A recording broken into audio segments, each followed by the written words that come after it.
Shalom, it's Joanna. So I wanted to do some Jewish subjects, and I thought that maybe I could do Rambam's Guide for the Perplexed. I am not going to be doing anything here but reading it. So I'm going to read part of the introduction today, and we'll see how everybody likes it.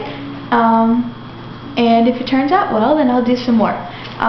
It's a very interesting piece, and hopefully we'll be able to study a lot, depending on the response we get from this video. Okay, so his introduction with respect to this treatise. If you will to grasp the totality of what this treatise contains, so that nothing of it will escape you, then you must connect its chapters one with another, and when reading a given chapter, your intention must not only to understand the totality of the subject of that chapter, but also to grasp each word that occurs in it in the course of the speech, even if that word does not belong to the intention of the chapter. For the diction of this treatise has not been chosen at haphazard, but with great exactness and exceeding precision, and with care to avoid failing to explain any obscure point, and nothing has been mentioned out of its place, save with a view to explaining some matter in its proper place. You therefore should not let your fantasies elaborate on what is said here, for that would hurt me, that's Rambam, and be of no use to yourself. You ought rather to learn everything that ought to be learned, and constantly study this treatise, for it will then elucidate for you most of the obscurities of the law that appear to be difficult to every intelligent man. I adjure by God, may he be exalted, every reader of this treatise of mine not to comment upon a single word of it, and not to explain to another anything in it, save that which has been explained and commented upon in the words of the famous sages of our law, who preceded me. But whatever he understands from this treatise of those things which have not been said by any of our famous sages other than myself, should not be explained to another, nor should he hasten to refute me, for that which he understood me to say might be contrary to my intention. He would thus harm me in return for my having wanted to benefit him, and would repay evil for good. All into whose hands it falls should consider it well, for if he slakes his thirst, though it be only one point from among the many that are obscure, he should thank God and be content with what he has understood. If, on the other hand, he finds nothing in this treatise that might be of use to him in any respect, he should think of it not as having been composed at all. If anything in it, according to his way of thinking, appears in some way harmful, he should interpret it, even if in a far-fetched way, in order to pass a favorable judgment. For we are enjoined to act in this way toward our vulgar ones. All the more should we do so with respect to our wise ones and our sages of the law, who are trying to help us to the truth as they apprehend it. I know that, among men generally, every beginner will derive benefit from some of the chapters of the treatise, although he lacks the understanding, even an inkling, of what is involved in speculation. A perfect man, on the other hand, devoted to the law, and, as I have mentioned, perplexed, will benefit from all its chapters. How greatly will he rejoice in them, and how pleasant will it be to hear them. But those who are confused, and whose brains have been polluted by false opinions and misleading ways deemed by them to be true sciences, and who hold themselves to be men of speculation without having any knowledge of anything that can truly be called science, those will flee from many of its chapters. Indeed, these chapters will be very difficult for them to bear, because they cannot apprehend their meaning, and also because they would be led to recognize the falseness of the counterfeit money in their hands. Their treasure and fortune have ready for future calamities. God, may he be exalted, knows that I have never ceased to be exceedingly apprehensive about settling down those things which I wish to set down in this treatise, for they are concealed things. None of them has been set down in any book written in the religious community in these times of exile, the books composed in these times being in our hands. How then can I now innovate and set them down?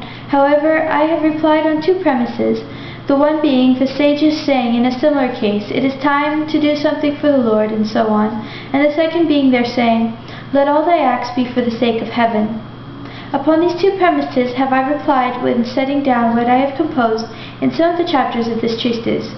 To sum up, I am a man whom, when the concern pressed him, and his way was straightened, and he could find no other device by which to teach a demonstrated truth other than by giving satisfaction to a single virtuous man, while displeasing 10,000 ignoramuses.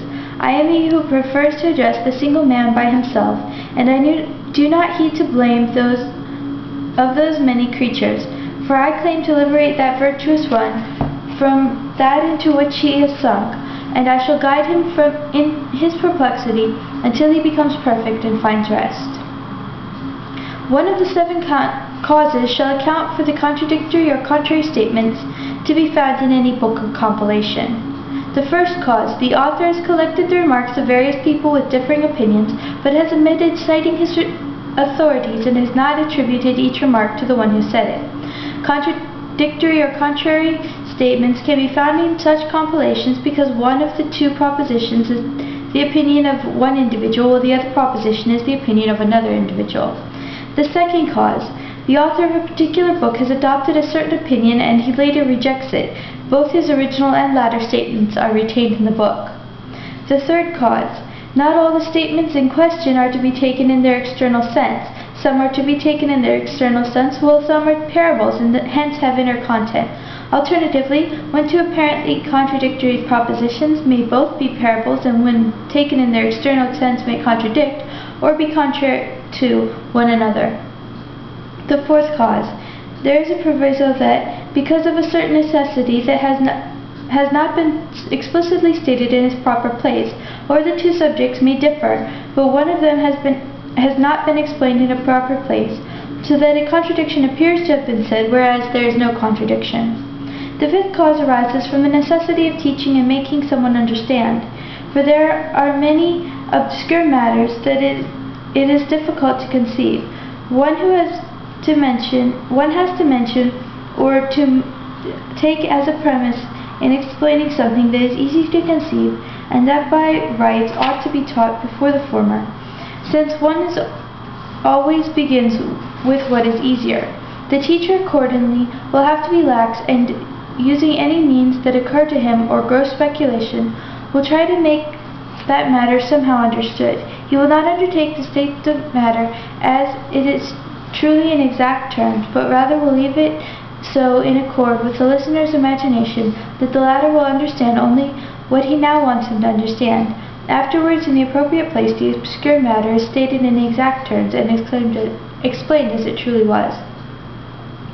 The sixth cause: the contradiction is concealed and becomes evident only after many premises. The greater the number of premises needed to make the contradiction evident, the more concealed it is. It thus may escape the author, who thinks there is no contradiction between his 2 original propositions. But if each proposition is considered separately, a true premise being joined to it and the necessary conclusion drawn, and this is done to every conclusion, a true premise being joined to it and the necessary conclusion drawn, after many syllogisms, the outcome of the matter will be that the 2 final conclusions are contradictory or contrary to each other. That is the kind of thing that escapes the attention of scholars who write books. If, however, the 2 original propositions are evidently contradictory, but the author has simply forgotten the first when writing down the second in another part of his compilation, this is a very great weakness that a man should not be reckoned among those whose speeches deserve consideration. The seventh cause: in speaking about very obscure matters, it is necessary to conceal some parts and to disclose others. Sometimes, in the case of certain dicta, this necessity requires that the discussion proceed on the basis of a certain premise, whereas in another place necessity requires that the discussion proceed on the basis of another premise contradicting the first one. In such cases, the vulgar may in no way be aware of the contradiction. The author accordingly uses some device to conceal it by all means. I hope you found this interesting. I look forward to your comments.